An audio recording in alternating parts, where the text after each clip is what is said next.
Okay, all right, we'll get started.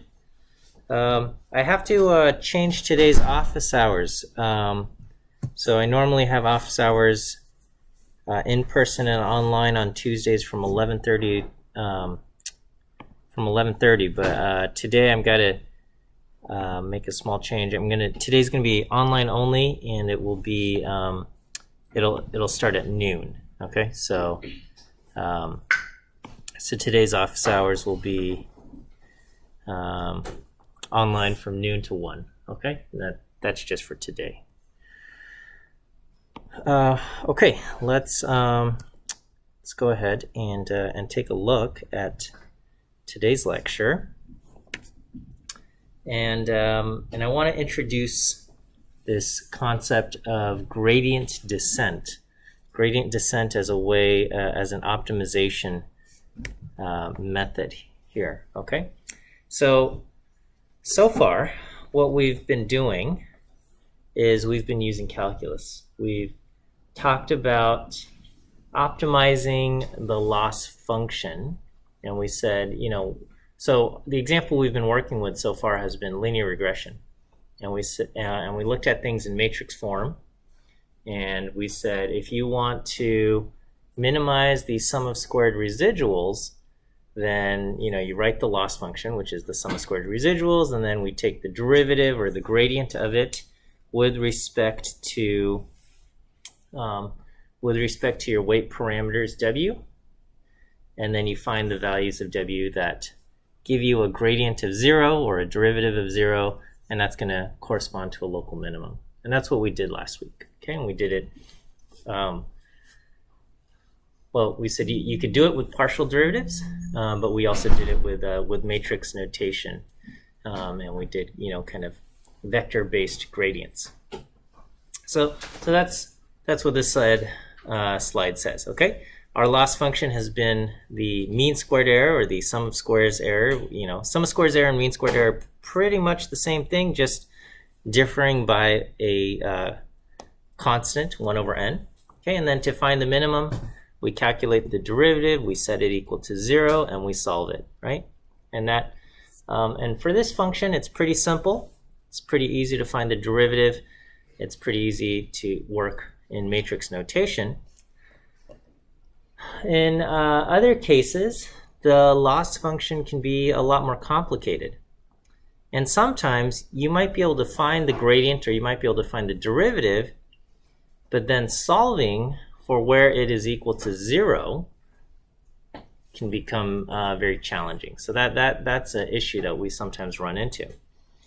And so instead of trying to use calculus, setting it equal to 0 and solving, we can use some computational methods, and that's what gradient descent is. It's a computational method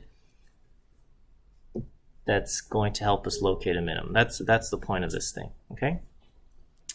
So remember, the goal is we want to find, at least for linear regression, we want to find the slope and the intercept that will minimize the sum of squares error, okay, or the mean squared error, okay, or in some other kind of statistical model or something, we might have even more parameters, okay. And the goal of, again, fitting our model, when we talk about fitting the model, that just means finding the best values of these parameters, finding the best W's, okay? And so in these cases, what we are doing is we're going to treat the data as fixed.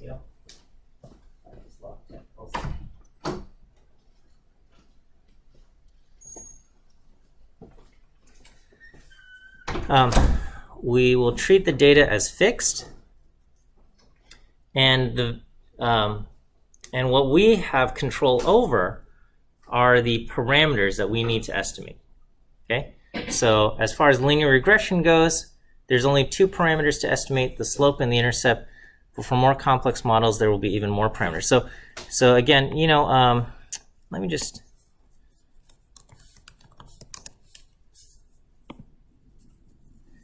All right, so the idea here is these are our in this graphic, okay, the different dots are our data, and we want to find the line that minimizes the residuals, the sum of squared residuals, right? And we have two dials that we can adjust. We can adjust the intercept, and I can kind of use this dial, and if I rotate the intercept, if I rotate it one way, the intercept goes up, and the fitted line in red slides up, and if I rotate it the other way, the intercept moves down, and the fitted line slides down. And we can see, you know, if I wanted to slide it right here to minimize the residuals on this pink dot, then I kind of have a big residual here for the green dot, or for the brown dot, okay? On the other hand, if I want to slide it down to minimize the residual for the brown dot, the residual for the pink dot gets quite big, right? And so it's kind of finding, where do I put this? Where do I move this thing? Okay, and over here, this is kind of illustrates the, you know, the size of these squares.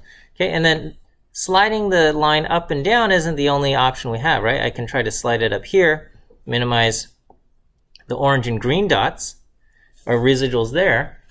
Now I have a big blue square and a big red square. But I also have control over the slope. So I can also try to slide this around, and the goal again is I've got these two knobs. One will slide it up and down, and one will change how steep or how shallow it is, and we want to find the combination of the slope and the intercept that will minimize this, right? Okay, so the question is, how do we do this? All right, and previously we said, let's use calculus. Find, look at this thing, see where the gradient of the derivative is equal to 0. Okay, I don't know if you took, well, I mean, you had to take 102A. And if you did not take 102A with me, did you cover coordinate descent as a optimization algorithm? Okay, no, all right. If you did take it with me, do you remember coordinate descent? Okay, well, anyway, that's one way to optimize things if you have multiple variables. Here, we're gonna look at gradient descent. Okay, so how does gradient descent work? Okay, well, if you have just a function of one variable, what does the derivative represent? The derivative represents the slope of the tangent line. Okay. If you've got a function of multiple variables, so just imagine a function where two values go in. So function of one variable, you know, you've got the x goes in, and every value on x corresponds to, you know, basically one value, and it, you know, one value in, one value out, right? So it goes from one value in to one value out, all right? So a multi-dimensional function, now we might have two values going in,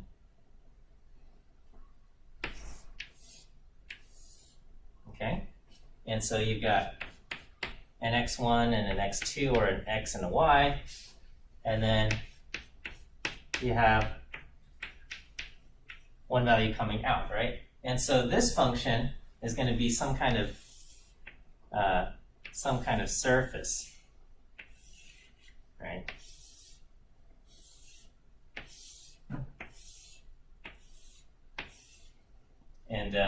And these all kind of correspond to different locations on where you know, x1 and x2, right? So two real values go in, and one number comes out, right? And the idea here is when we've got the derivative, it represents basically the slope of the tangent line, okay?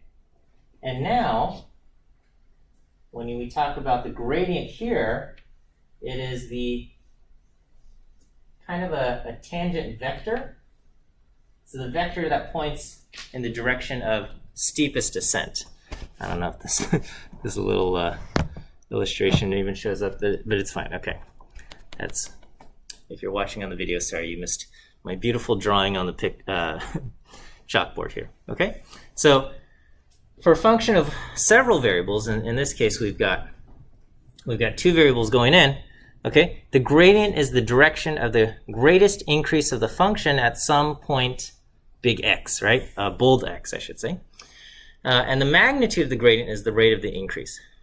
The idea behind gradient descent is that if you're at some location, the gradient points in the direction of steepest increase. And what we can do is we can go in the direction opposite of the gradient. And we can say, all right, what if, so gradient points uphill, I'm going to go exactly in the opposite direction, and that's going to point downhill. And we just say, okay, well, let me take a step downhill. And then so I take a step downhill. And then now that I've taken a step downhill, I recalculate the gradient. And I say, okay, which way is uphill? Let's move in the opposite direction. And that will take us another step downhill. And we just repeat this over and over and over. And we keep taking steps downhill. And eventually, we should reach kind of the bottom of the hill. Right? So it's kind of like basically taking a ball, putting it on some kind of hill or some kind of surface and letting it go. And when you let go, gravity is just going to pull the ball downhill. And the idea is if you do that, it's going to reach at least a local minimum at some point. And so the gradient descent algorithm is very, very simple. You have some function f, all right, and the values that go into f, you've got a vector of values, vector of values w that go into the function. It outputs a single scalar. If we're located at some location, w at time n, then the w at the next, interval, okay, the next value, w at time n plus 1, is our current value minus a constant times, and this is nabla f, this is the gradient. So this represents the gradient, and we're just saying all we're going to do is we're going to take our current value and subtract off some constant, some positive constant, multiplied by the gradient, okay? And so this value gamma is just a positive constant representing some kind of scaling factor, okay? Sometimes we use the letter lambda, but it's just a positive constant. And then this over here, nabla f, is the gradient of the function f at location wn. So let me just kind of illustrate how this might work, okay? So let's say we have some function, and this function is going to take in a vector of length 2. Okay, so it's going to be a function of x. X is a vector of length 2. We got x1 and x2. And this is just an arbitrary thing, x1 squared minus 2x1 minus 0.5 x1 x2 plus 2.5 x2 squared. Okay, you plug that in. This function will output one value, right? So the gradient, we said, well, you could also think of the gradient as kind of the vector of partial derivatives. So the gradient of f can be thought of as the vector containing the partial derivative of f with respect to x1 and the partial derivative of f with respect to x2. So this here is a vector of length 2. What is the partial derivative of this function with respect to x1? Well, it's going to be 2x1 minus 2 minus 0.5 times x2. This part zeroes out. That's the partial derivative with respect to x1. What's the partial derivative of this with respect to x2? This zeroes out, this zeroes out. This is going to be negative 0.5 x1 plus, and I take the derivative of 2.5 x2 squared, and I get 5 x2. So this would represent the gradient of the function of f. All right, is that okay with everybody? Okay. And so this represents a contour plot, okay? So a contour plot is, so what this thing really looks like Okay, wait, so let me just draw this, all right? So in reality, we've got this bowl-looking thing, okay?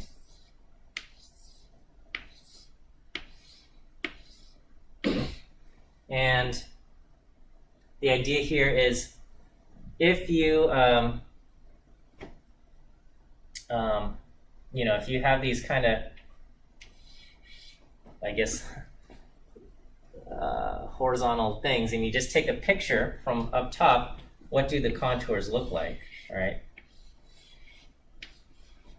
So if we kind of have this mesh and you were to shine, you know, you draw some kind of line where all the values of f of x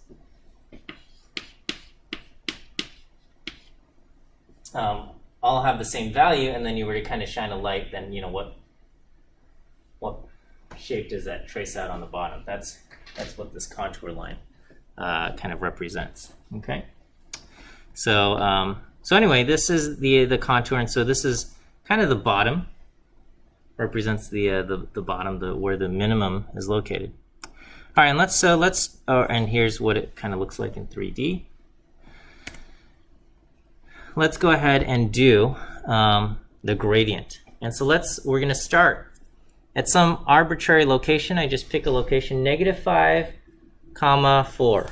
So in my plot here, I think -5 is over here and 4 is up here. So I think I start off in this corner. And I say, okay, the gradient of f is this function, 2x1 minus 2 minus 0.5x2, right? So we did this calculation here. And I say, okay, let's plug in -5, 4. 2 times -5 minus 2 minus 0.5 times 4, I get -14. Let's plug in, so that gives me the first element of my vector. What about the second element of my vector? Okay, it's -0.5x1 plus 5x2. I plug in -5, 4. I get 22.5. Is that okay? Calculating the actual value of the gradient at the location -5, 4. All right, so that is my gradient. And so according to gradient descent, if I start off at this location, so this is going to be x at time 0, x at time 1 is x at time 0 minus gamma times our gradient, right? So remember, our gradient descent algorithm is take your current location minus gamma times the gradient.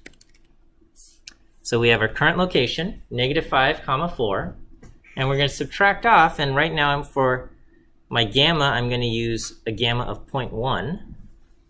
I'm going to do minus gamma times the gradient. The gradient has a value of -14, 22.5. So if I multiply that by 0.1, I'm going to get -1.4 and 2.25, and I'm going to subtract that off. So I've got -5, 4 plus 1.4 minus 2.25. And so according to this, at my next iteration, the vector x at time 1 is going to be -3.6, 1.75. And so I start off at -5, 4, and I end up at -3.6, 1.75. And this is one iteration of my gradient descent algorithm. Is that okay? How I got this, -3.6 and 1.75. Okay, and so if I wanted to code this up in R, my original function f is x1 squared minus 2x1 minus 0.5x1 x2 plus 2.5 x2 squared. And then, so that's a function where you plug in x1 and x2 and it spits back the value. And then here I create another function called the gradient of f. The gradient of f is going to return a vector containing the partial derivative of f with respect to x1 and the partial derivative of f with respect to x2. The partial derivative of f with respect to x1 is 2x1 minus 2 minus 0.5 x2. And the partial derivative of f with respect to x2 is -0.5 x1 plus 5 x2. All right, and so I've just coded up basically these vectors here. And then for the gradient descent algorithm or the iteration, I start off at -5, 4.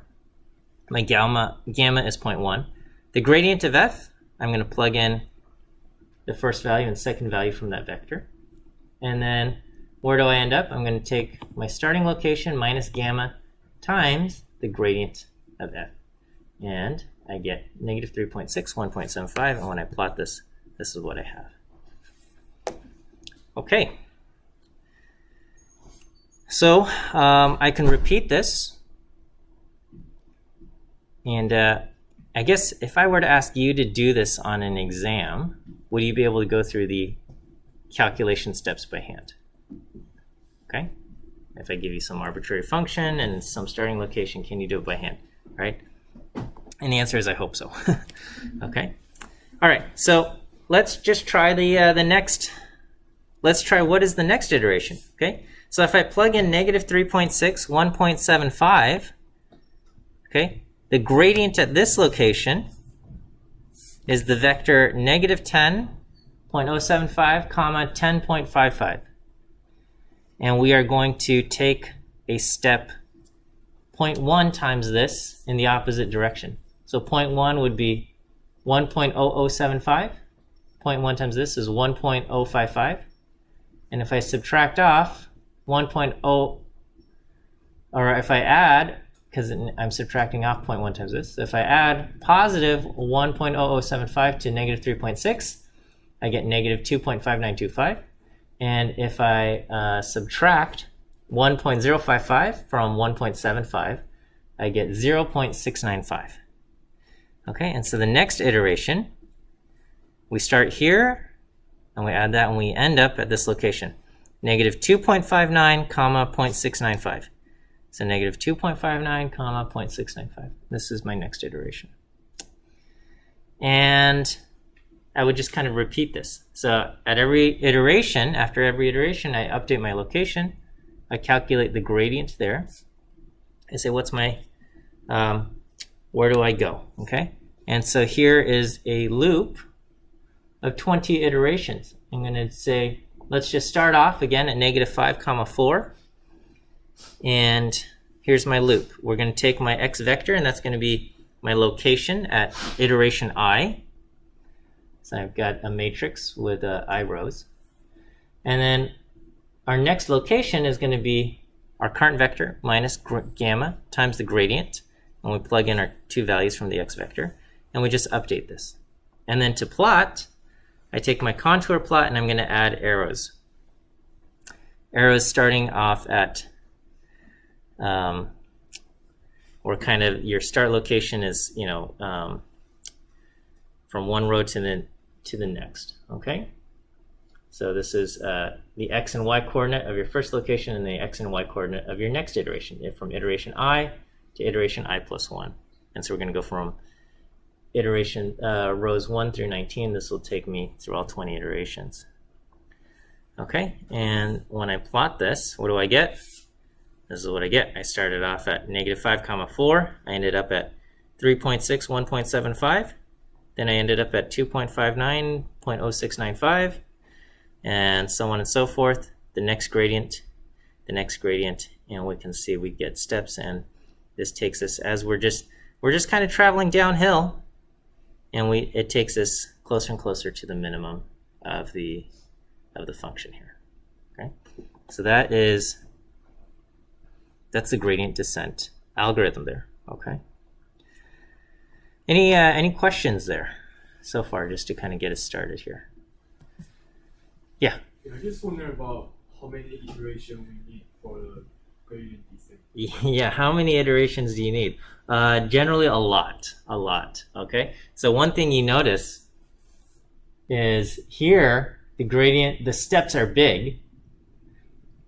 So remember, the gradient is kind of is also the magnitude of the gradient is related to how steep the function is. And so as you get closer to the bottom, it gets the slope gets shallower and shallower. And so your steps get even smaller and smaller and smaller. And so you actually never reach the minimum, because it's kind of like if you truncate the distance in half, to your destination every single time, right? If you cut it in half, do you ever actually reach the end? You don't, right? You go from 0.5 to 0.75 to 0.875 to point whatever, and you get closer and closer and closer to that limit, but you never actually reach it. And something similar happens with gradient descent. Okay, so yeah. I guess the answer is infinity, but yeah, usually we just say, okay, well, this is close enough, and then you run into kind of computational limits as well. Let me give you your first view quiz answer. Today's first view quiz answer is the letter B. B as in bear is your first view quiz answer.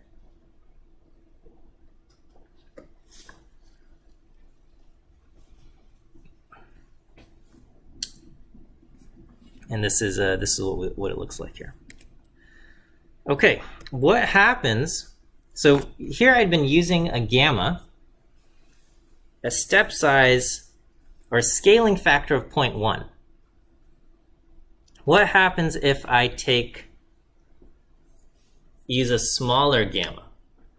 Okay, so the first step, I started off at -5, 4, and I'm taking the vector points in a straight line, and this is the direction where I ended up. If I used a scaling factor of 0.03, basically my step size is even smaller. Okay, instead of 0.1, it's 0.03, and therefore my first iteration is only kind of 30% of the distance from here to here. So my first step ends up ending here. Okay. And then what do I do? Okay, well, now I repeat the process and I take another step and it's small, and I take another step and it's small. And so you can kind of see with all of these arrows, after 20 iterations, I'm also pointing in this direction, but I don't quite get there, right? So it's kind of like if we had to kind of make this a smoother curve, right? So this looks a lot more like some kind of smooth line there, but we take smaller steps, and we would need even more iterations to reach the bottom here. Okay. Here is gamma that's a little bit bigger. Okay, so gamma 0.1, 0.03, 0.15, we're taking a bigger step, and this gets us to the bottom faster. What would happen if I take, instead of gamma 0.15, what if my gamma was like 0.2 or 0.25 or 0.3 or something? What would happen there? At some point, if the gamma value is like too big, you might be like offsetting too much, and it might like. Yeah. If I get a gamma that's too big, right? Because I'm just following this straight line trajectory, right? So what if I follow a straight line trajectory and I end up over here? What happens then? Okay. So here's gamma 0.3. I end up over here. Okay. So I've taken a big step. I end up over here, and then what? Okay. Well, now over here, so like back here, we take a step and we say, okay, which way is downhill? And it's like kind of almost the same direction as it used to be, right? And we're just kind of like just turning it, steering it a little bit, right? This one, we've like gone too far, and we say, oh no, we need to turn in the other way, okay? Right? We say which way is uphill? Okay, uphill is now this way, so downhill is this way, okay? So remember, because when we do gradient descent, we're basically asking which way is downhill. So over here, downhill was this direction. Now that I ended up over here, downhill's in the opposite direction, okay? And then I overshoot, and I say which way is downhill, and I got to kind of turn back and forth. This is kind of like this is what I like to call like adjusting your shower temperature.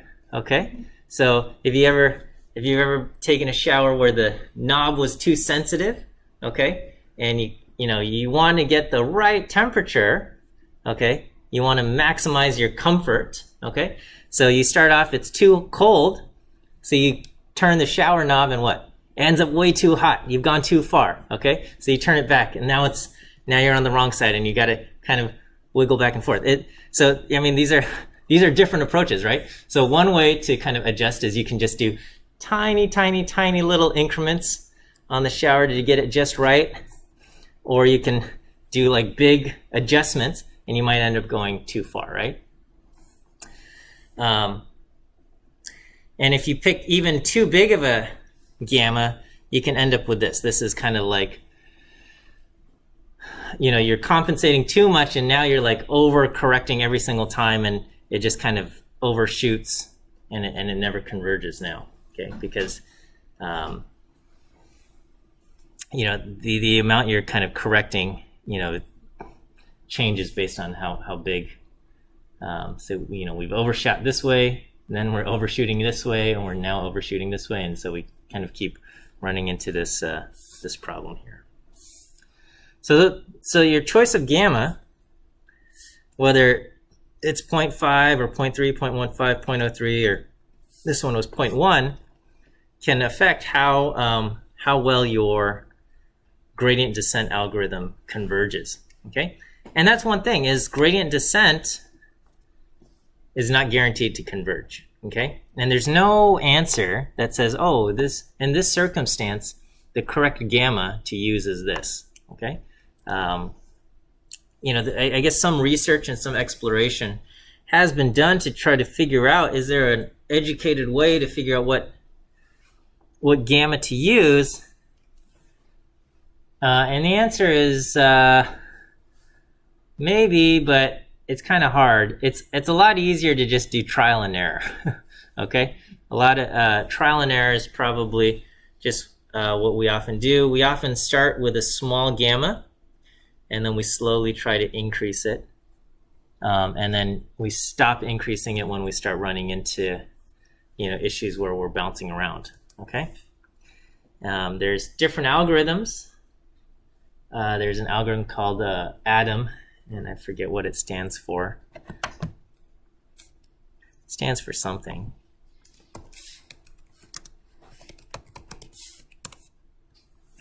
Adaptive Movement Estimation Algorithm. Okay.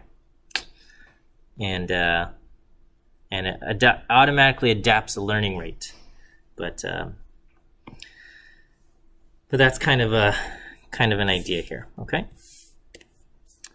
All right, so let's try applying gradient descent to ordinary least squares regression. Okay. Now again, this is kind of simple because we've already solved least squares regression, right? We already know how to find the slope and the intercept that's going to minimize this. But let's just kind of explore this and say, well, what if I want to apply gradient descent here? Okay. So for OLS, this is our loss function, the mean squared error, right? Mean squared residuals, MSE. And we've expressed this in matrix notation. T minus xw transpose times T minus xw times 1 over n. That's what we've got.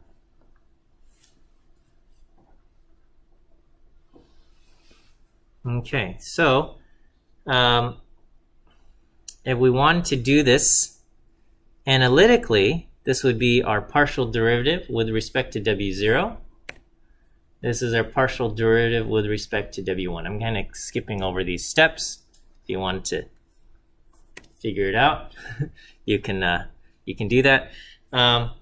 Or we could just use it with matrix notation. And again, we've already kind of covered this in an earlier lecture, so I'm kind of skipping over this as well. So the derivative of, or the gradient of our loss function L with respect to our vector W is this. This is what we have. And last time what we did was we set this equal to 0 and we solved for W. But we're going to say, okay, here's my gradient. Can we use gradient descent? So we're not going to try this. Let's set it equal to 0 and solve, right? Because let's say you don't know how to take the inverse of a matrix or something, and you don't know quite how to solve this kind of equation or something. Can we do gradient descent? Well, if we have the gradient, yeah, we can try it. So in non-matrix notation, we would do our coordinate minus gamma times the vector of partial derivatives, or we can take our vector w minus gamma times the gradient at location w. All right, so my example data will look like this. I've got, just to keep it simple, I have 3 points. X is 1, 3, and 5, and the locations of t or y are 4.8, 11.3, and 17.2. And if you fit a linear model to these 3 data points, the best fitting line has an intercept of 1.8 and a slope of 3.1. And if I plot this, these are the 3 points. 1, 4.8, 3, 11.3, and 5, 17.2. And the best fitting line is this red line. So that's, we already have the solution. So the question is, can I apply gradient descent? Okay. So how does gradient descent work? Well, we're going to say, okay, here's the algorithm, our current location w. So w represents now the slope and the intercept. Okay, so you imagine we're starting off with some arbitrary set of slope and intercept parameters. Okay, and now I want to adjust what my intercept is, what my slope is. And so here's our gradient. Okay. We solved this gradient, and so now I'm going to create a function in R. Its input is a vector, and its output will also be a vector. Okay, so we're going to take in our w vector, and I'm just going to do x transpose t. X is our data matrix. Over here I have this, the value 2 over n is a constant, and basically when I do gamma times this, basically, I'm going to be multiplying by gamma times 2 over n. So, I can just kind of adjust gamma by multiplying it by another kind of constant here. So anyway, when I write this, I just write x transpose times t plus x transpose times x times w. And this is going to be my gradient here. And this is going to output a 2 by 1 vector, right? So x is 2 by n. So or n by 2, but x transpose is 2 by n. T is n by 1, so this becomes 2 by 1. X transpose x is going to be 2 by n by 2, so I get a 2 by 2 times w, which is 2 by 1, so I get a 2 by 1 vector here. Okay, and so all I have to do for the algorithm is I start off with an arbitrary location. I'm going to start off with an intercept of -1 and a slope of 1.5. And I start off with a gamma of 0.02.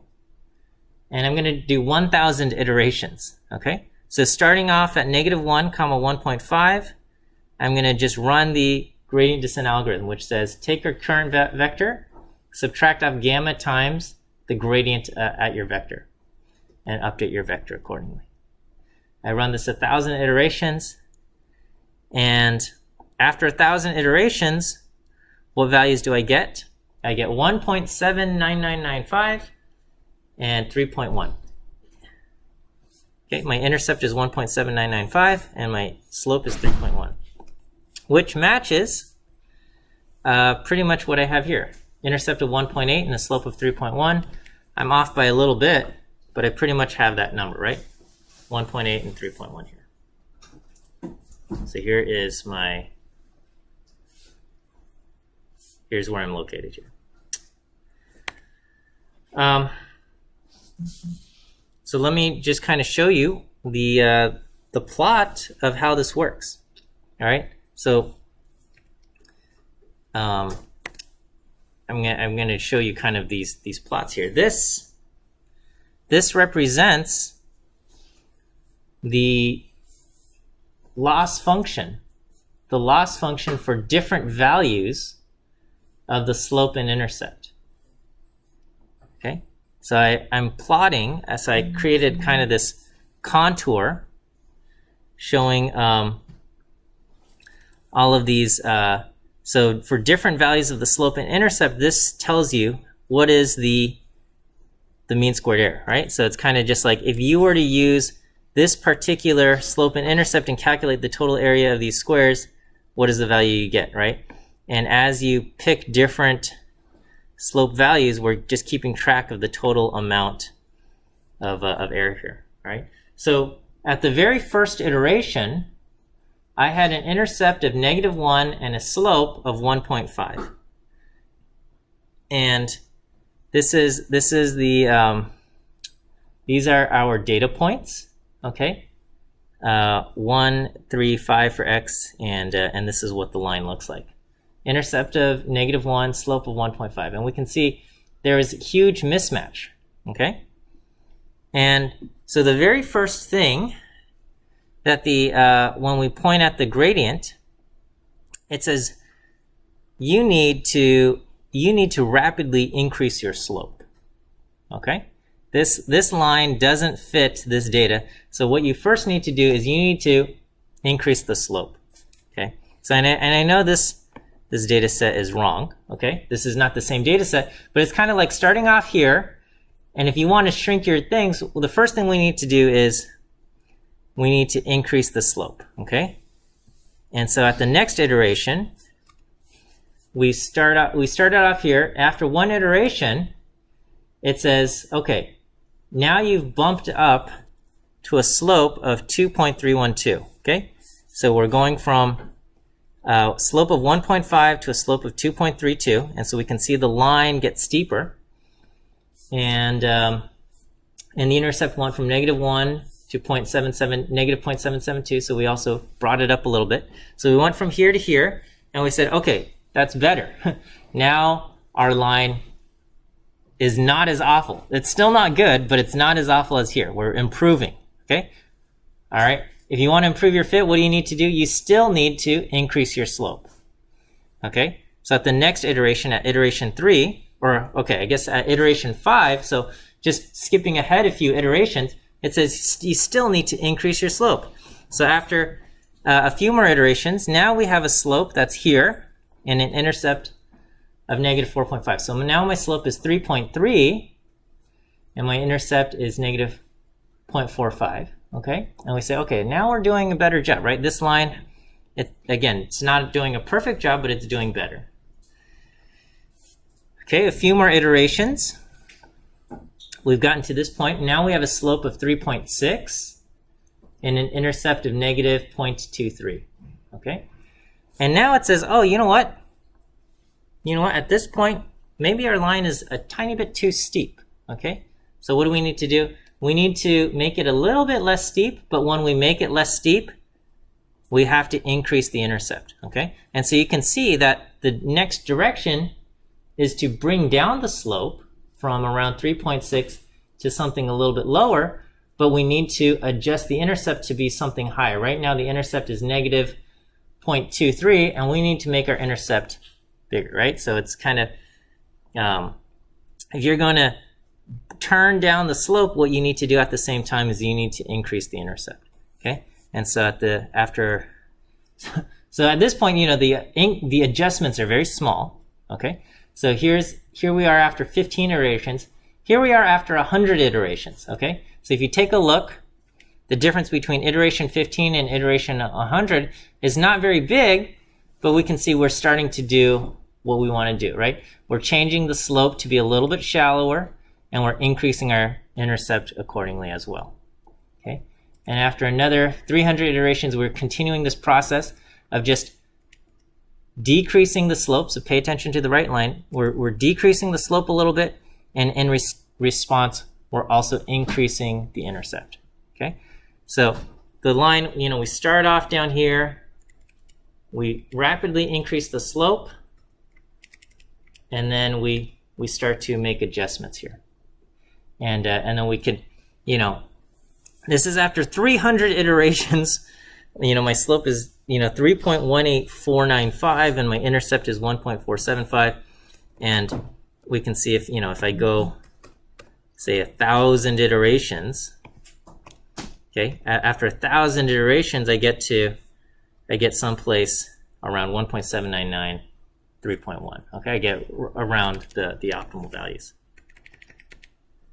Okay, does that kind of make sense? What's happening here? The relationship between this contour plot showing different values of the intercept and the slope, and then the corresponding kind of like what the line looks like when we're doing the data. Yeah. What are the like small numbers within the plot, like the 0.25?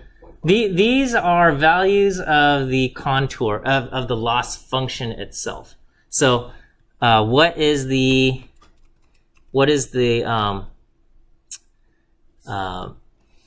call it? The mean squared error. What is the mean squared error at that location? So, is it the sum of squared errors? I forget what I plotted here. Okay, so if we calculated what is the residuals, and we say, okay, what are the residuals, and we square those residuals and we add them up. At this location, the squares of those residuals would add up to 80. Okay, and as we get further along here, what are the squares of these residuals? The squares of these residuals will have a sum of around 1. The squares of these residuals will have a sum of around 0.25 or something. Okay, so as the line gets closer and closer to the actual values, the sum of squared residuals get even smaller. Okay, so here is a gamma again, where we picked a gamma that was a little bit too big, and so we have to bounce around. Okay, so we said, okay, what you need to do is you need to increase the slope. Okay, and it's again, so we started off with a slope that was too shallow, so we said increase the slope, and we said, oh, that's too much. Okay, now bring it back, bring it, and we're kind of going back and forth, and so we have to, we bounce around. But here, it's a little bit too big, but we still manage to converge. But again, sometimes you get the opposite effect, where here we were actually not too far off, but our adjustments were too big, and it just we lost control. Okay, and we ended up, kind of crashing. Yeah. Isn't there a way to check for that? That if it's gets too big, it could just correct itself by using smaller. So, gradient descent is a very, very simple algorithm that just says, here's your current location, add this, and that's your next thing, and add this, and things like that. You can certainly make the algorithm a little bit more complicated by, adjusting. You can say after you take a step, did you get smaller? And if you didn't get smaller, if you take, so one thing about this is every time we take an iteration, we are going down in the contours, right? Our loss function is getting smaller, so we know we're going in the right direction. And over here, same thing. Even though we're going in the wrong directions, or we have to switch direction, every single step, my loss function gets smaller, so we can say, okay, we're doing a good job. So yeah, you could have a check that says after you took a step, did your loss function get smaller? And if the answer is no, you can say, okay, well, let's stop. Okay, but now you have an if statement in there, right? And again, gradient descent, the entire algorithm is super, super simple. There's no if statement. It's just, here's your current location, and take a step. Okay, take a step downhill, and that's it. That's the entire algorithm. So that's as simple as it comes. So there isn't, in this current form of gradient descent, there isn't this check. But yeah, certainly that's a reasonable thing to do, and say, hey, if the loss function actually gets bigger after taking a step downhill, we probably did something wrong. Okay, and yeah, again, there's lots of different algorithms that are based on gradient descent, where they just kind of tweaked it and they said, okay, put in this conditional check. Okay, adjust how much your gamma should be, things like that. So yeah, that's certainly something we can do. But again, gradient descent is someone says, well, how do I? You'll say, I'll meet you at the bottom of the hill, and they say, well, how do I get there? You're just basically saying, just keep walking downhill and keep going downhill, right? see you later. All right. And you're saying, okay, well, I hope that works. and that's about it, right? It's about, rather than giving complicated instructions, you're just saying go downhill. And that's the entirety of the algorithm. And if there's only one downhill or one bottom of the hill, then sure, that could work. But yeah, if there's multiple, if there's local minimum, gradient descent can get stuck there. And then if the person's confused about what gets downhill, then that could happen too. Let me see. Okay, let me give you your second view quiz answer. Second view quiz answer is the letter A. A as in apple. A as in apple. Okay, so we have done, we calculated the gradient using kind of calculus or vector calculus.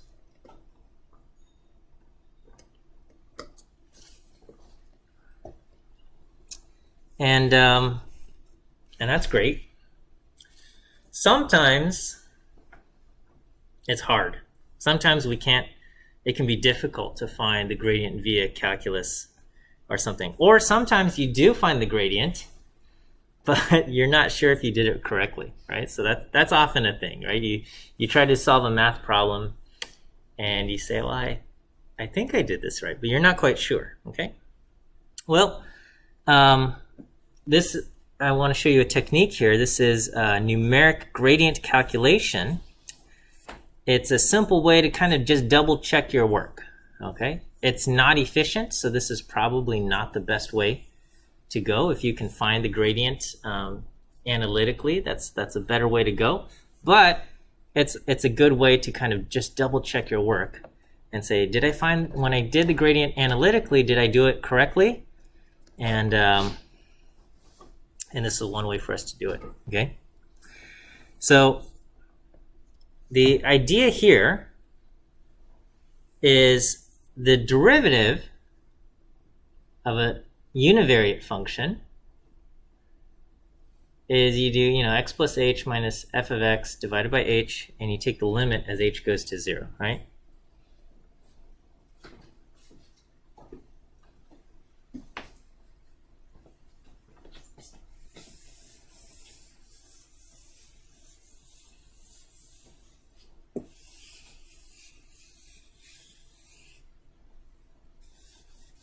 The idea being kind of like,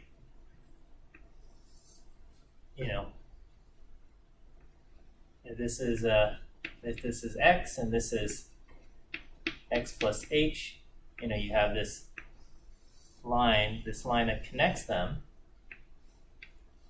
and you say, all right, well, what is this? What is this? And if you're able to kind of shrink this to something a little bit smaller, all right, you're going to get something that's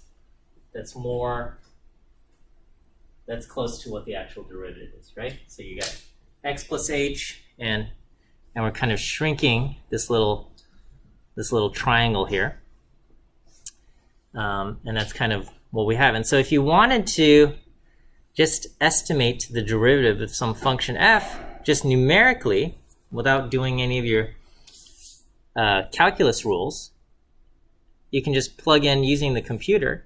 You can just use a tiny little value of h, and you can estimate the value of the slope this way, right? Change in x, or change in y divided by change in x, and you get that. So we're basically going to do the same type of thing, but we are going to do it for a vector. So here now I have a vector of x1 and x2. Basically I have a vector of partial derivatives, and we're going to try calculating the derivative, or the partial derivative of each of these things. So the first one, so notice what I have is it's a function of x1 and x2, and so for the partial derivative with respect to x1, how do I approximate it? Here I'm going to add a tiny little value h to x1. Okay, I don't touch x2, and I say, well, how much did the function change when I went from f of x1 comma x2 to f of x1 plus h, right? So it's harder to draw here, but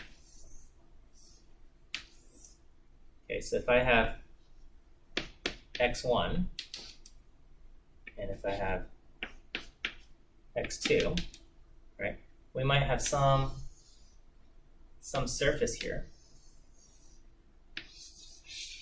Okay. And it's this location, and we can say, okay, what if you add from x1, you add a small h, okay? And so this will take you over to here. And where does that take you, right? How much did it change in that direction?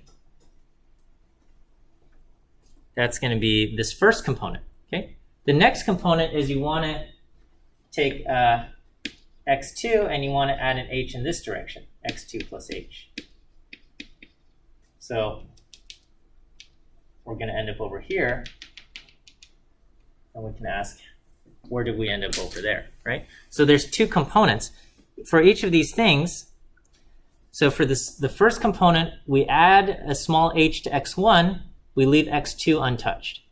For the second one, we add a small h to x2, but we leave x1 untouched. Okay? So let's revisit this arbitrary function. Okay? So slide 49, let's see. We did this way back here. We said if I wanted to find, we said if this is my arbitrary function, what is the gradient? The gradient is the partial derivative with respect to x1 and partial derivative with respect to x2. And at this location, negative 5, comma 4, my gradient is negative 14, comma 22.5.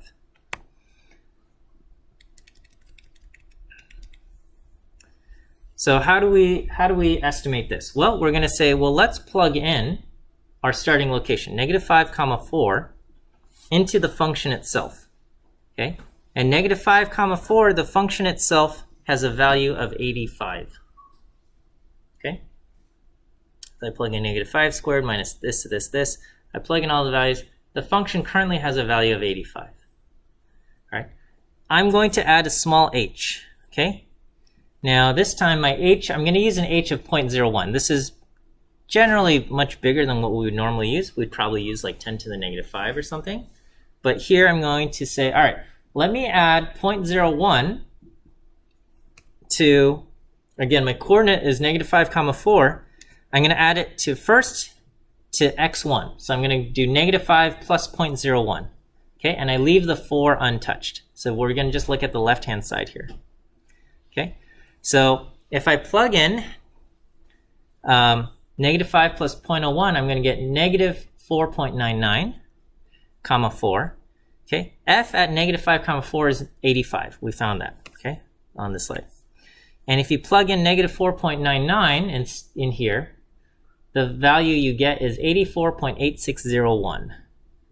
Okay, and so how much did it change? By adding 0.01 to my x1, my value went down 0.1399. Okay, so I went from 85 to 84.8601. We went down 0.1399. Okay, and I'm going to say, okay, well, how much was that change relative to my h? So I divide by the size of my h of 0.01, and my approximate partial derivative is negative 13.99. Okay, I do the same thing for x2. So for x2, I leave x1 alone. I leave it at negative 5, but I'm going to go from 4 to 4.01. Okay, again, when I plug in negative 5, 4, I get 85. When I plug in 4.01 here, negative 5, comma 4.01, the value here is 85.22525. And so how much did it change? It went from 85 to 85.22525. So that changes 0.22525. I divide by 0.01, and my partial derivative with respect to x2 is approximately 22.525. So here my numeric gradient approximation is negative 13.99 and 22.525. okay? And that is pretty close to the true analytic results of -14, 22.5, okay? So this involved no calculus, it just involved recalculating the thing with slightly different values. Yeah? So depending on your each like number that you input, Yeah. like the gradient. Yes. So if I plugged in 0.01, I'd probably get something a little bit more accurate, something closer to 14. And if I plugged in, again, because this is the gradient or the derivative, the partial derivative is the limit as h goes to 0, right? So, you could plug in, 10 to the -10 or something. Now, you would end up, if you plug in 10 to the -10, you'd probably start running up against machine epsilon problems with your computer. So, 10 to the -5 is probably good enough. But yeah, using different values of h will give you, better results and stuff. Okay, does that kind of make sense? What's happening here? So here we can estimate our gradient without calculus. We take advantage of our computer's ability to just plug in numbers and spit things out. Okay. All right, I'm going to shift topics here, and I want to talk about regularization. All right. So when we are doing, machine learning problems, we often run into this issue of overfitting our data. Okay, overfitting is the idea that you ended up modeling odd specifics of your training data, right? So we can predict our training data very well, but then when new data comes in, it doesn't do a good job, right? We can't predict new data very well. All right. So we covered cross-validation, all right, and you had that in your homework, where you kind of use it on you take your current model and you test how well it performs on new data and things like that. Regularization is another tool we have that we can use to avoid overfitting. And the way regularization works is it modifies how we calculate our loss function. So our loss function right now is we minimize the sum of squared errors or the mean squared error. And we say, all right, whatever we can do to shrink, those squared residuals, that's what we want to do, okay? But regularization says, yeah, you know what? Shrinking squared residuals, that's good and all, but we don't want an overly complicated model. And so if you get a complicated model, you got to pay a tax. You got to pay a penalty, okay? And so, our loss function right now is just the mean squared error, okay? And right now we said the best model is whatever minimizes the mean squared error. Okay, and if we're guided only by this principle, we're going to end up picking overly complicated models, right? So like in 101A, you learn to avoid this by saying, okay, you know what? Every time you add more terms to your model, sure, you can eke out a little bit of a better R-squared value, but maybe that's not good, okay? Maybe that's not a good idea. And so we have, you have tools like the AIC and the BIC or the adjusted R-squared that says, you know what, you keep adding more stuff, it's not helping you, okay? In your homework, you've done an example where you've modified the loss function with weighted least squares, right? In weighted least squares, you're saying these residuals or these observations are more important, so shrink the residuals on these observations, right? So normally you would say, okay, let's try to minimize the residuals across all of our data points. But with weighted least squares, we say these data points are more important. We got to shrink the residuals on these ones. And that's why you can end up with a slope that's pointing in the opposite direction and stuff like that. So when you modify the loss function, you end up picking different slope and intercept values than what you normally would. Similarly, we're going to modify the loss function, and basically we just take our current loss function. So this L prime, don't get it confused with the derivative of L. Okay, L prime just means related to L but not exactly the same. Okay, so our loss function is the mean squared error. L prime is the loss function, mean squared error, plus complexity. A way to measure complexity. Okay, and we call this the regularized loss function. So we take the ordinary least squares loss. We're saying that's still important. We still want to shrink this. Okay, but we're also going to have something that accounts for complexity. And so if things get too complicated, L prime is also going to get bigger. Okay, so we want to minimize everything together. Right. So lambda now weights how much this complexity, how much the complexity is penalized, and we're going to end up with different coefficients than ordinary least squares regression. So, this is kind of my analogy. So, let's say you are searching for an apartment, and you've got a couple apartments to consider. One apartment costs, I don't know how much apartment costs, but you'll say one apartment costs $2,400 a month. Commute to work is 10 minutes each way. Okay, another apartment is cheaper, $2,000 a month, but the commute is 40 minutes each way. All right. So which one do you pick? Okay. Well, if money is the only thing that matters, right? You say, I want whatever it is. I want the cheapest apartment. Okay. Then you're going to pick the apartment with the lower cost. No problem. Okay. That's easy. But most people value their time, right? And the apartment that comes with the lower rent comes with a penalty. Okay. You have to spend basically an extra hour each day commuting.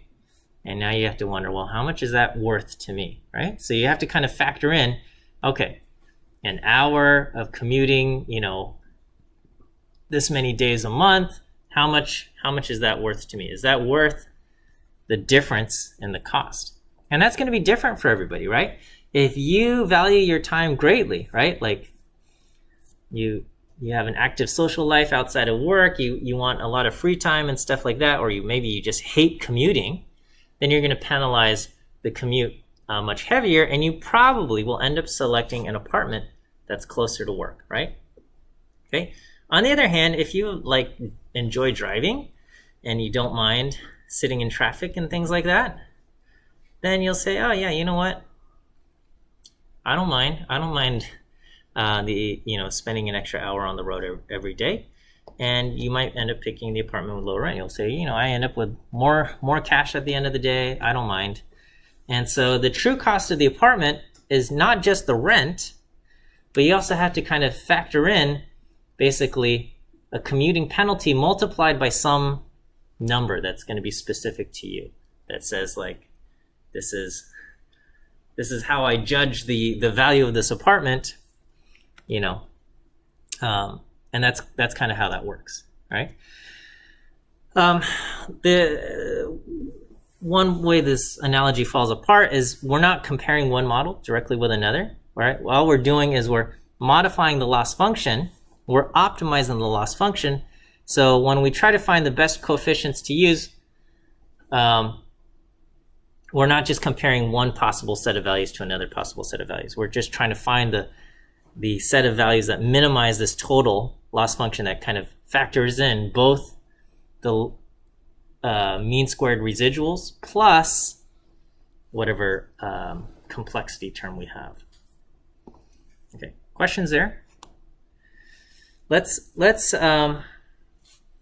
take a look. Okay, so we take our ordinary least squares loss function. So again, this is mean squared error here, and we add a regularization term. Okay, here I wrote lambda times complexity. More generally, we might call it just lambda times r of f, r being the regularization factor. Okay, and you can read more about regularized least squares different terms here. Okay, we've got ridge regression, lasso regression. These are how we would calculate our regularization terms. Okay, and again, L prime here is not the derivative, okay, of the loss function. It's just the a modified loss function. Okay, so how can we measure a model's complexity? So here are two models. Model A fits a fourth order polynomial, and model B is a fifth order polynomial. Okay. Oh, I think I have these written backwards. Okay. It should be model A is a fifth order and model B is a fourth order, or I just need to change the subscripts here. Okay. This is a B and this is A, whatever. Okay. I just have these mixed up here. Okay. So if you fit the fifth order polynomial, what do you have? You've got intercept W1, W2, W3, W4, and W5. W5 corresponds to x to the fifth power. Okay? If you force W5 to be equal to 0, then it's basically a fourth order polynomial. All right? So one way to measure model complexity is just count how many non-zero coefficients do you have. Okay? How many values are not 0? And this is also known as the L0 norm of a vector. Okay, so one way we can do this is we can count the number of elements in vector W that are non-zero. So we can say, take your ordinary least squares plus lambda times the number of elements that aren't 0. But this gets really tricky to optimize, okay? And you have to kind of consider all possible permutations of W, which are or are not 0, and what value they should be if they are or are not 0.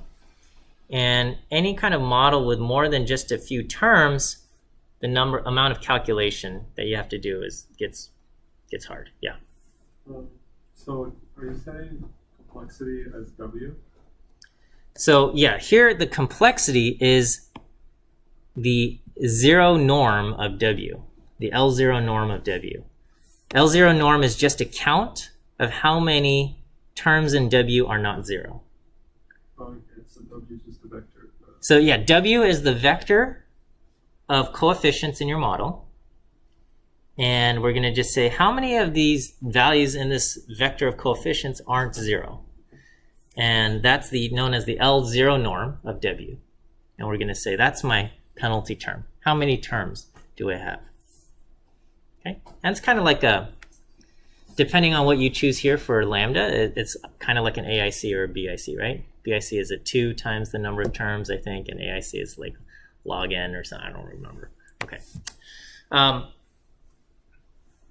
Okay, here we can say, well, if I don't use the L0 norm, let's try the L1 norm, okay? The L1 norm of a vector is you sum the absolute values of the elements in W. So you say, okay, well, W is our vector of coefficients, the vector of coefficients in our model. And we're going to take the absolute values and we'll add them up. And that's the L1 norm.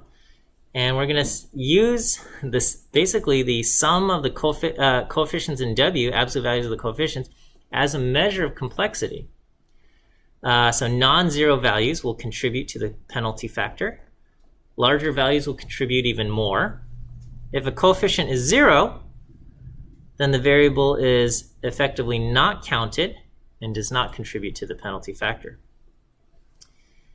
And in this case, when you try to optimize the loss function, when you change a value of W to something, okay, then it better reduce the MSE. The mean squared error must be bigger than basically W times the size of W. Or W times the size of lambda. Okay, this is known as the lasso.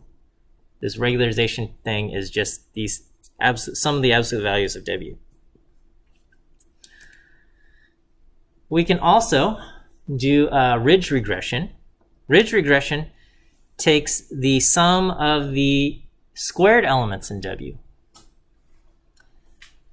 Okay, that's the L2 norm. Basically, you take the values in your vector W, you square them, and you sum them up. Okay, and so the effect of squaring values is that larger values of W are heavily penalized. So if W is like size 10 and you square that, that now becomes 100, right? The penalty is 100. Whereas small values of W, say 0.5, and you square that, that becomes 0.25, right?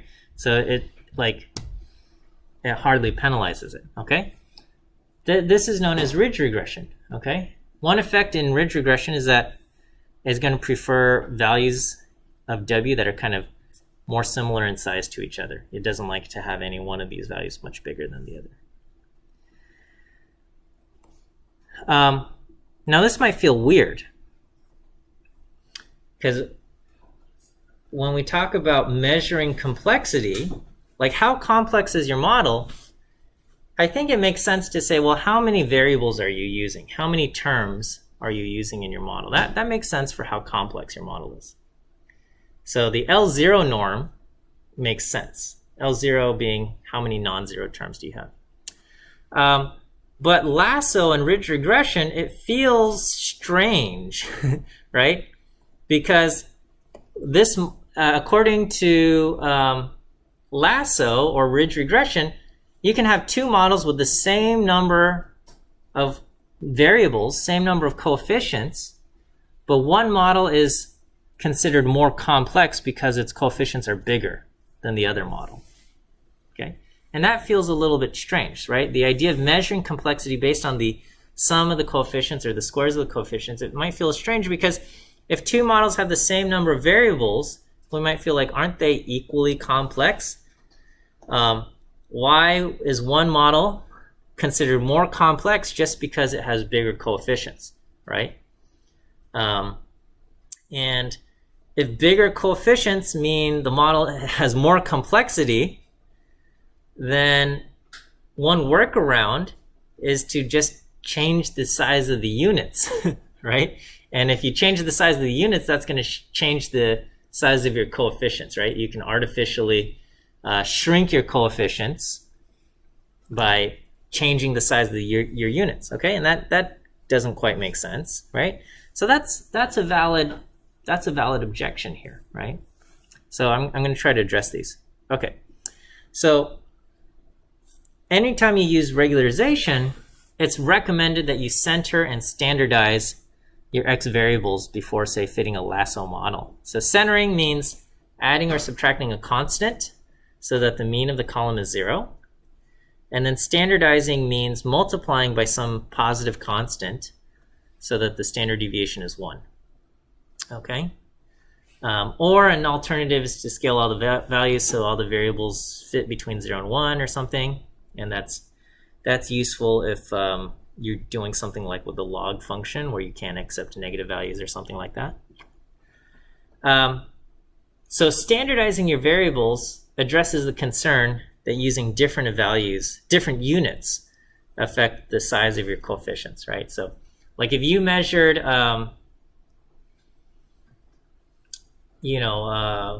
what kind of gas mileage do you get on your vehicle, and you measure, speed using miles per hour versus feet per second or something like that, okay? That'll drastically change your units or something, okay? Okay, so how does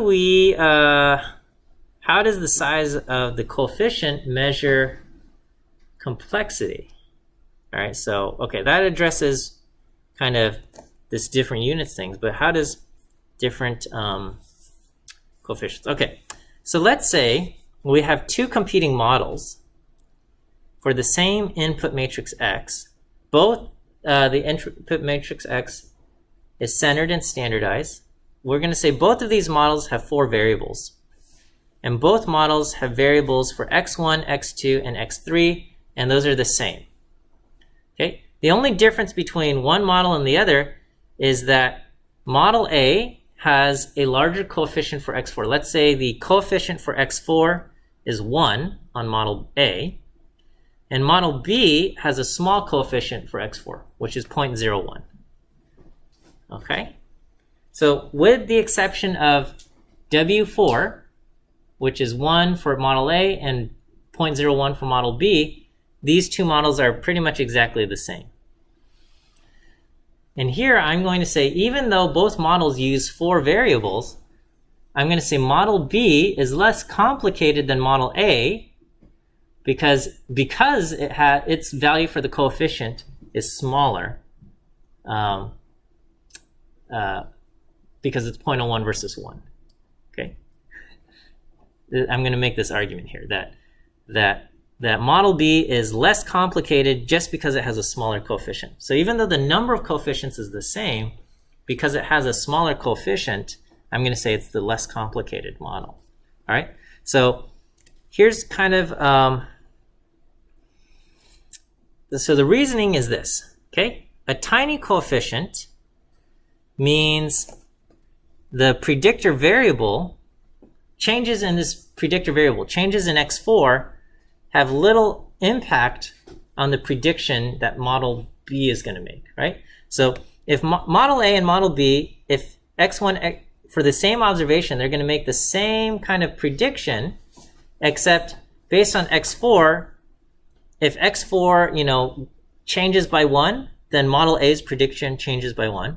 Whereas if x4 changes by 1, model B's prediction changes by 0.01.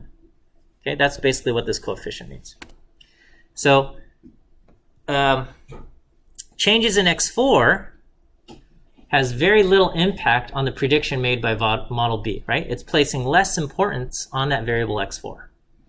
So even though both models A and model B use that variable x4, model B is a lot closer to just kind of ignoring that variable x4 altogether. Okay? And because it's close to ignoring x4, it's the simpler model. That's so here's the analogy. So imagine you got two students, and they're both involved in several clubs on campus. Okay. One student is fully invested in all of their clubs, is like, I don't know, on leadership roles on all of these clubs. They are busy anytime there is an event, they're involved in planning it and stuff. Another student also involved in the same number of clubs, maybe in the same clubs. They're all in the same clubs together, but the other student is much less involved, right? Just marginally invested. So, if there's a meeting or an event, student B has no problem skipping a meeting every now and then, okay? Or just kind of showing up, eating snacks and taking off, all right? And I would say student B, even though they're involved in the same number of clubs, their life is a lot simpler and less complicated because they're not as fully invested, okay? When changes in this thing happen, student B is not drastically affected, whereas student A, has to take that into account, right? So the weight we place on each predictor can actually be used as a measure for how complicated the model is, right? If we have 0.01 here, model B is a lot closer to just ignoring it, right? Like we could just round this down to 0, and now we have a simpler model, okay? Over here, it's bigger, and that can basically just scales up. So the size of the coefficient can be used as a measure of complexity, okay? So when calculating the lasso or ridge penalty based on the model coefficients, one thing is don't include the intercept term. Only coefficients multiplied by the predictor x variables are included in the penalty term. Oh, you know what? I think I need to fix your homework assignment. I just posted homework 2. I think my instructions for homework 2, I made a mistake. But basically, don't include the intercept term as part of your penalties there. Well, does significance of a variable matter? this case? Because So we don't even factor that in. What does it mean for variables coefficient to be significant? or because in the summary of like your model, Yeah. But where do those numbers come from? the t-score and the coefficient estimate. Okay, and what's that t-score based on? Yeah. So we have kind of the standard error and stuff, and we're basically there's like an F ratio, and there's a model that you are comparing against. If we add this term, add a coefficient, does the improvement in I guess mean squared error, or what is it?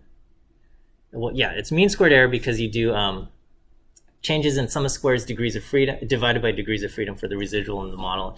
Is the change in the mean squared error? What is that? The improvement versus the additional degrees of freedom that you use, right? And you have this F ratio for that. That doesn't factor in here. Okay, we don't do any kind of statistical tests here. All we're doing is we're just saying when we are searching for these coefficients, instead of minimizing sum of squared errors, minimize sum of squared errors plus this complexity term. That's the thing we're going to minimize. And we don't bother with, we're not asking, is it statistically significant? That's not a thing that we're factoring in here. Yeah. Is that still important to like factor in just with regular models in general, or? So it's a different. It's like a different approach and a different philosophy. So the classical approach is adding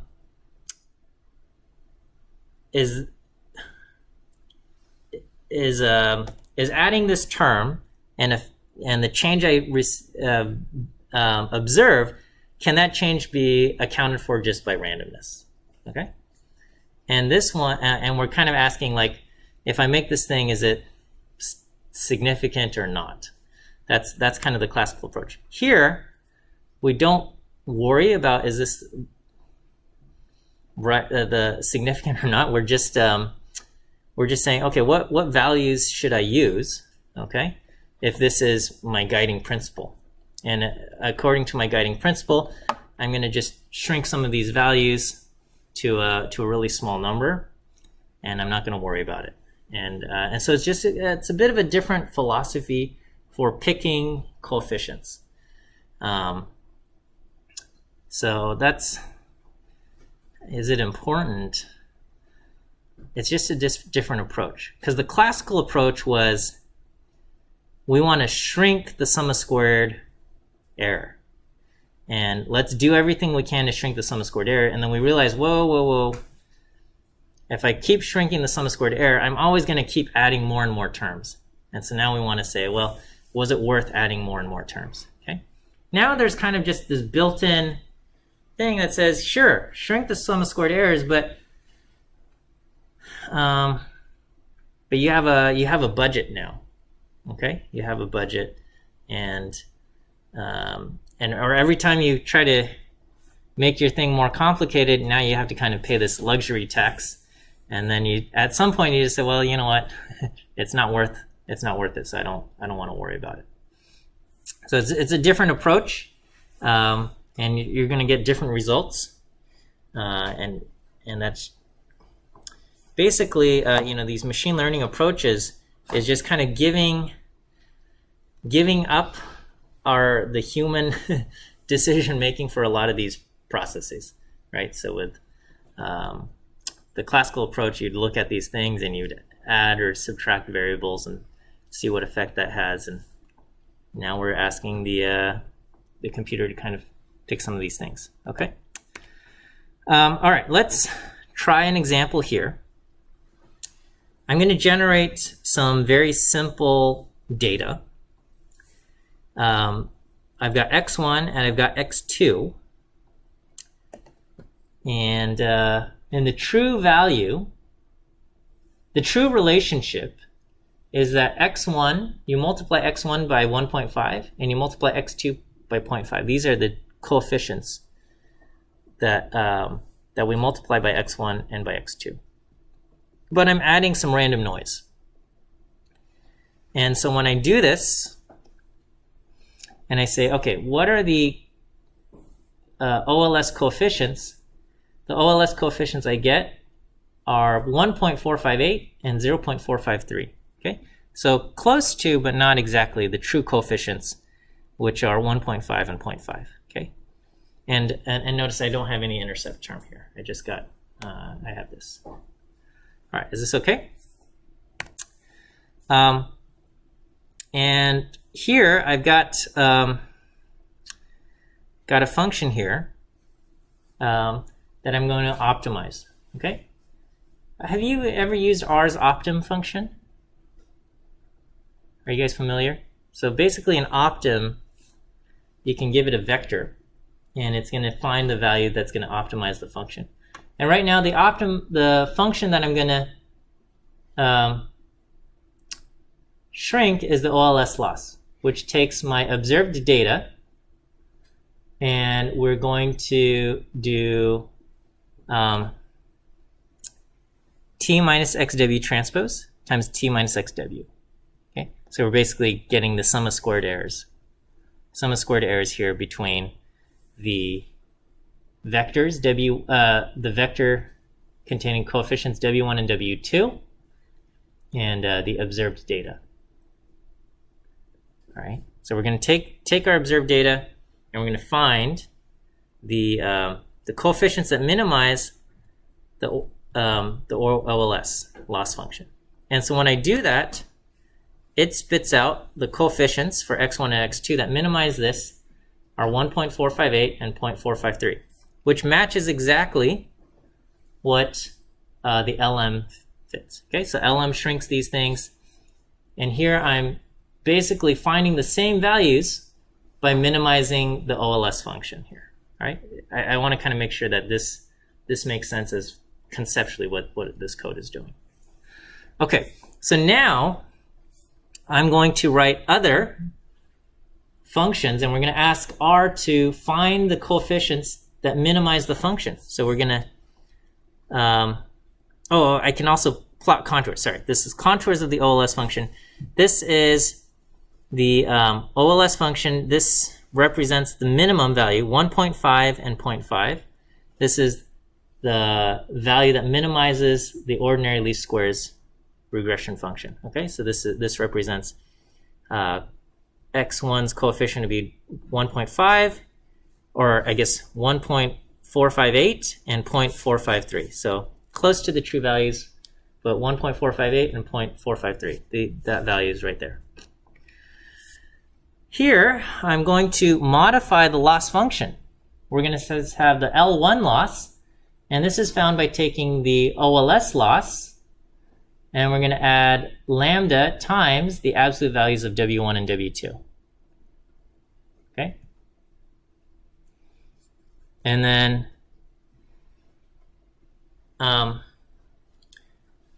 if we only cared about minimizing the L1 norm, okay, the absolute values of W1 and W2, then the contours of the loss function of the L1 norm would be these kind of concentric diamonds. Because if you think about, so now we're looking at values of W1 and W2.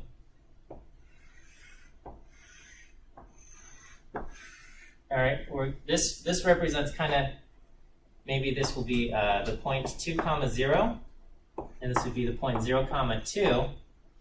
All of these values, 1, 1, these all have the L1 norm is equal to 2. This, right? All of these locations, 1.5, 0.5, this would be 1, -1, 0.5, -1.5. Okay, these this would be the contours representing all of the values where the sum of the absolute values is equal to 2, right? So you can kind of figure out all these things. All of these locations have the same L1 norm for W. Okay, and so if we only cared about minimizing the L1 loss function, we would get diamonds. Okay, if we only cared about minimizing the OLS function, we would get these ellipses. What we're trying to do is we're trying to minimize the addition of these two things together. Okay, one is basically diamonds, one is ellipses. So what happens? Okay, so if I start off with the coefficients for x1 and x2 that minimize the OLS, the ellipses only, I get 1.458 and 0.453. If I want to minimize the Lasso function, Lasso loss, which includes, and we have different values of lambda, we can see that these shrink the coefficients. So now we go from 1.458 to 1.436. And this goes from 0.453 to 0.4306. If I increase the lambda even further, I get 1.345 and 0.339, 1.23 and 1.22, and so on and so forth. And if I increase my lambda to a really big number, then I get practically 0 for both of these coefficients. This is what the, so here, in the beginning, I have a relatively small lambda, and so the contour functions look like ellipses, and there's just an ever so slight, like, lack of smoothness here. I've drawn lines at 0 and 0 because that's where the absolute values change, and what you're going to see is as I increase my lambda, the shapes get weirder and weirder. Okay, we get these kind of these bends. And again, we're looking at what happens if you take the ellipses over here and you take the diamonds over here and you add them together. What is the overall shape that you get? Okay, so imagine, like, I don't know, you take the ellipses, a mesh of ellipses, and you also add kind of a bunch of these concentric diamonds, and what do you get? And as we increase the influence of lambda, it becomes more and more diamond-like. Okay, until we get somewhere over here where the influence of the ellipses is a lot less, and the influences of the diamonds are stronger. Okay, what do we see though? Okay, notice the blue dot. The blue dot represents the values that minimize this new loss function. Okay, red represents the OLS, the values that minimize OLS. And what do we see? As I increase the lambda, watch how that blue dot travels. It travels diagonally until it hits this axis. And then once it's traveling down, and once it hits here, it's not going to go past this because W2 is as small as it can possibly be. W2 is now 0. And so it's not going to suddenly make W2 negative because that's going to increase more to the complexity thing. So what happens now? Well, now the only thing that's left is to shrink W1 until it gets to 0. And now it's not going to shrink anymore. Okay, and here it's traveling diagonally because it's kind of penalizing W1 and W2 equally. Okay, it's penalizing W1 and W2 equally because if you think about the penalty term, if W1 is 1.5 and W2 is 0.5, the sum of those penalty terms is 2. Okay, and if we want to kind of penalize this, we're going to say, okay, we'll subtract off a total of 0.5. Okay, well, it's going to apply it evenly, and it's going to subtract off 1/4 from W1, and it's going to subtract off 1/4 from W2.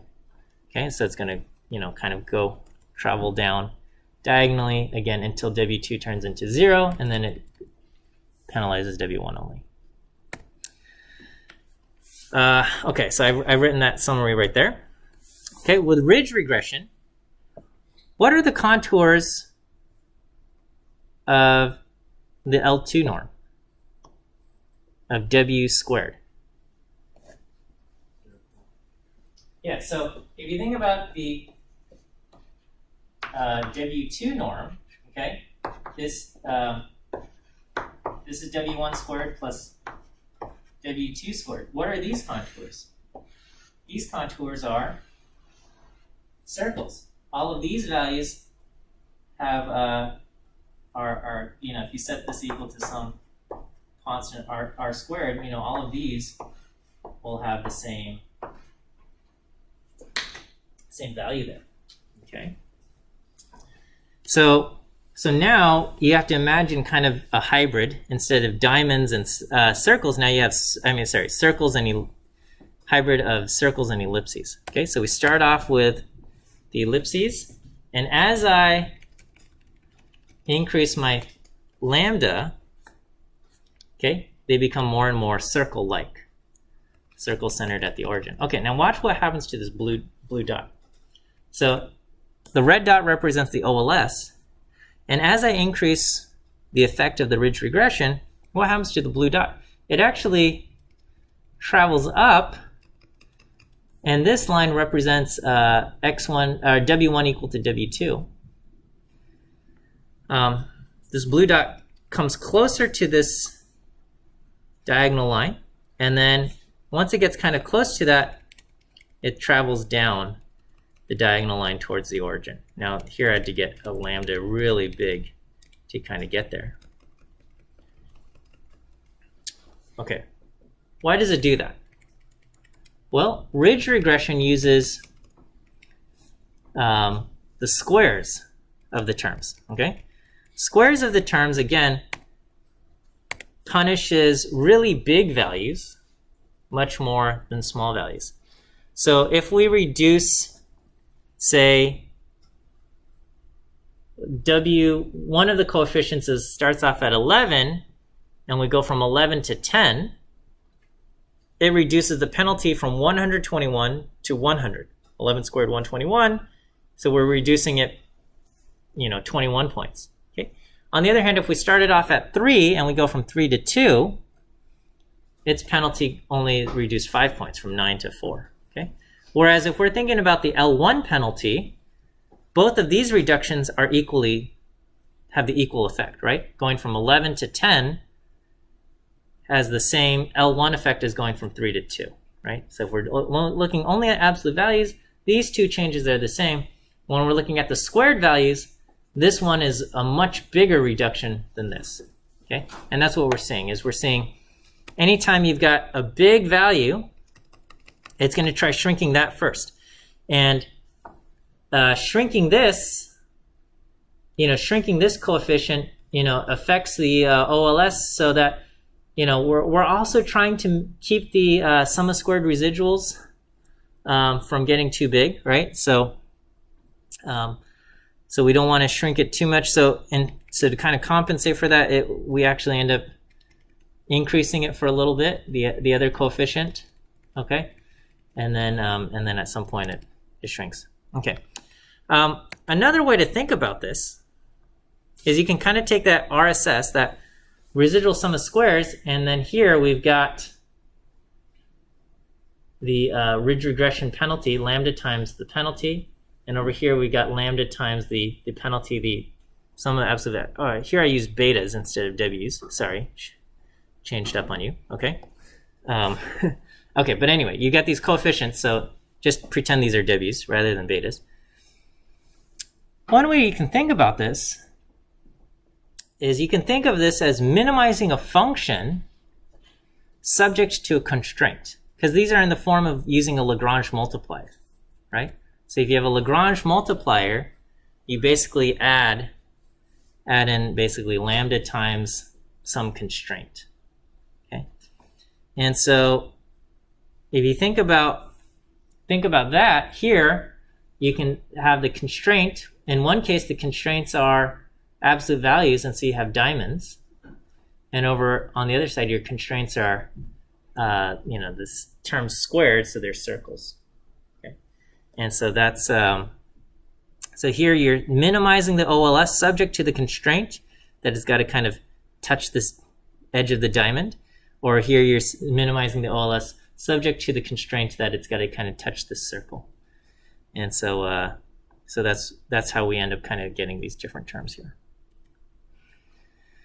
When you regularize, one effect that it has is it reduces the variation of our parameter estimates. Okay, the variation of the parameter estimates is this idea that if you and I are studying the same population, you take a random data set and you fit OLS, and I take a random data set and I fit OLS. Because we got different random samples, your coefficient estimates are going to be different from my coefficient estimates. And how much are they going to differ? Okay, that's going to be the variance. Okay, we're going to run out of time. So before I forget, let me give you your last view quiz answer. Today's last view quiz answer is the letter B. B as in bear. B as in bear. Okay. So, those slope and intercept estimates will be different from each other. Your coefficient estimates and my coefficient estimates are going to have variation, right? And it's unsettling to us if your coefficient estimates are very different from mine, right? If we have huge variance, right? If we're taking, I don't know, if you take a sample and you say, okay, what's the relationship between, X and Y in the population, and you take a sample, and then I do the same study. We're trying to study the same thing, but I take a different random set of people. If we get like similar numbers, that's comforting. We feel like, okay, this is what's going on. However, if you and I, we end up with wildly different coefficients. Like you get a slope that's, twice as big as my slope. We go, uh-oh, this doesn't feel good, right? We feel like, okay, maybe this isn't a good study or something. So it's undesirable to have a huge variation between these parameter estimates. And so what regularization does is it also reduces the variation of parameter estimates. I'm going to plot a whole cloud of points here, okay, a bunch of these clouds here, and this is what this code does. So this is one. So the true values in the population, the true coefficient for W1 and W2 is 1.5 and 0.5. But because of randomness, sometimes we get, when we do OLS estimates, sometimes we get different coefficient estimates. Sometimes we get W1 as high as 2 and W2 as low as 0.1 or something. Sometimes we get W1 as low as 1 and W2 as high as 1.0 or something like that. Okay, we get kind of this cloud of points. So these are all just different estimates of what W1 and W2 could be based on a random sample of data, right? So if you take a random sample of data, you might end up getting these coefficient estimates over here, and I might end up getting these coefficient estimates here. Ideally, we want something close to the true values of 1.5 and 0.5. And most of the time we do get something in this region, but sometimes by random chance we get something way over here or something way over here. Okay? When you use Lasso, what it does is it changes what your coefficient estimates will be. And so this shows using kind of the same sets of data. So here I have 1,000 different sets of data. If I estimated what are the best coefficients using Lasso for the same 1,000 sets of data, this is the cloud of points in red. Okay, and what we see is that it's actually just the same cloud, just shifted diagonally a little bit. Okay, if I increase the lambda even more, it shifts the estimates even more. Okay, what's happening though is that when this cloud runs into the edge they all zero out. Okay, and so by the fact that the cloud no longer expands down here, but hits kind of the wall here, we're reducing the variance. We're reducing variance. So as I further increase this, so now it's shifted very diagonally, okay? And so a whole bunch of these have now hit the wall, and they've all kind of zeroed out here. And if I increase my lambda to be too huge, now I have zero variance in my estimates that are all zero. Okay, now that's not a good set of coefficients, but we can see kind of what happens. And so they're all kind of plotted, and you can kind of see the cloud just shifting to the left until it hits the wall there. Yeah, question? So then how do you like choose a lambda? Because I think it seems like kind of arbitrary. Yeah, that's next. That's not today. Yeah, okay. All right, what if we do ridge regression? Okay, with ridge regression, the cloud is kind of like, cloud of coefficient estimates is kind of put on like a piece of rubber, and we actually kind of shrink it into like a smaller ball here. Okay, so you can see this really reduces the variance of our estimates here. I'll have to, you can read through this thing and we'll discuss more. But yeah, okay, sorry, I went a few minutes over today, but we'll end here, and that will be it. And so we'll see you guys on Thursday, and that will do that.